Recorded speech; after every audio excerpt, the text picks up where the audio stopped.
right, so we're back at the wheel. I want to show you a couple things. So I have just a regular lump of clay here. Now, here is the piece that we made earlier. So here's our example piece. Now, if you notice, the bottom is kind of messy there, a little bit kind of thick. So what we're going to do is we're going to actually trim the bottom, and you can do this by hand.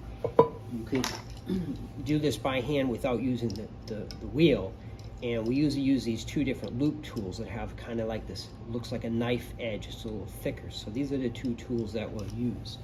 Now, this is, once again, this is a piece of greenware, so it's been thrown on the wheel. It's leather hard at this point. It's actually dried in the window, over by the window for about 3 hours. So at this point, it's manageable to hold. It's not gooey anymore. It's not going to stick to anything, so I can do a lot of things with it. This is a piece of bisque fire. So this piece has already been fired in the kiln. You notice the color difference. Now look at the bottom of this. So this has been trimmed on the wheel, so you have this kind of nice finished edge to it. So what we do is we take your piece, you place it on the concentric rings, you try to center it, and you take a ball of clay and you break it apart into maybe about 3 ping pong size balls of clay. And then what I'm going to do is I'll just press them onto the wheel like so. Once I do this, this will allow the piece to kind of remain stable. It's not going to fly off on me. Now, of course, can that happen? Absolutely.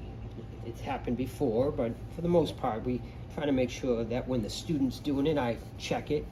And as I said, this is an optional thing. It doesn't have to be done. So I have the wheel on, so I'm going to turn it on. I'm going to look at it. That is pretty out of center. So let me go back, move it around a little bit, look at it again. That's better. Now my edges need to be trimmed, so just kind of centering that. Now you might think, well, the clay stick to it. Clay's not going to stick to it because this is a different moisture content than that. So it's actually, the bond is not even going to work. So it will stick to the wheel like I want it to, but it's not going to. All right, that's acceptable. So what I'm going to do is I'm going to come in with this tool. Now the wheel must be on before I use the tool. I'm going to go in gradually slow to the edge. It's going to start trimming off some of the edges. So I'll turn the wheel on, I'll take my tool, and I might even put my finger on the top for a slight stabilization. And as I go in like so, I'm just going to slowly move the tool in. All the little scrap pieces are going to kind of fly off into the corner of the tray. Maybe I'll turn it off a minute. We'll take a quick look. Looks okay. Maybe I'll cut in the foot a little bit. Remember how we used the needle tool before and we were checking the base of your project? So it's quite important that we want to make sure that, you know, we're not trimming down and totally eliminating everything that was in your clay piece.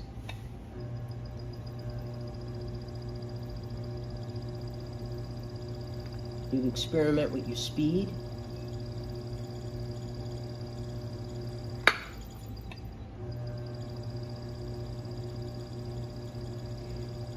So I'm just kind of rounding that edge a little bit.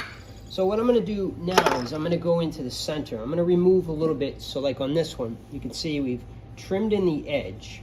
Then we've gone back in and removed a little bit of the center. So we'll kind of do the same on this one.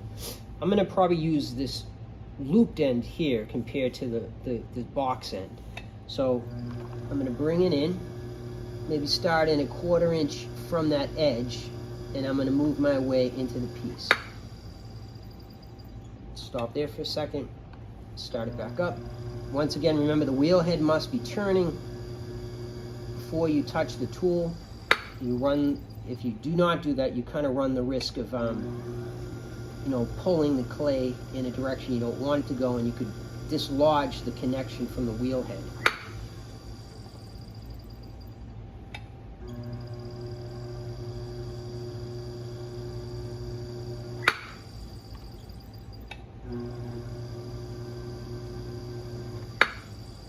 All right, so as of right now, the only thing I might do is I might use a little bit of water to clean that.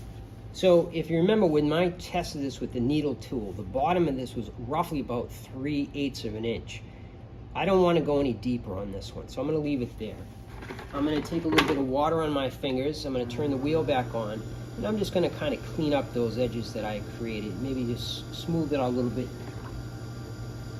You know, I could spend a little bit more time and really polish it up, but I think this is sufficient for what we're trying to demo at this point right now. So just cleaning it, just to give it a nice appearance. You know, the bottom of the pot or bowl is equally as important as the inside and the outside edges, so we'll treat it with as much care as the other one. All right. So at this time, I'd say that's done. So I can remove these. Once again, they go in my recycle bucket, and let's see. So we trim the edge, we have the nice recessed bottom. At this point, we would let this dry if I have to do any fine tuning on it. You know, if I have to do anything, you know, I want to do that prior to it going into the kiln.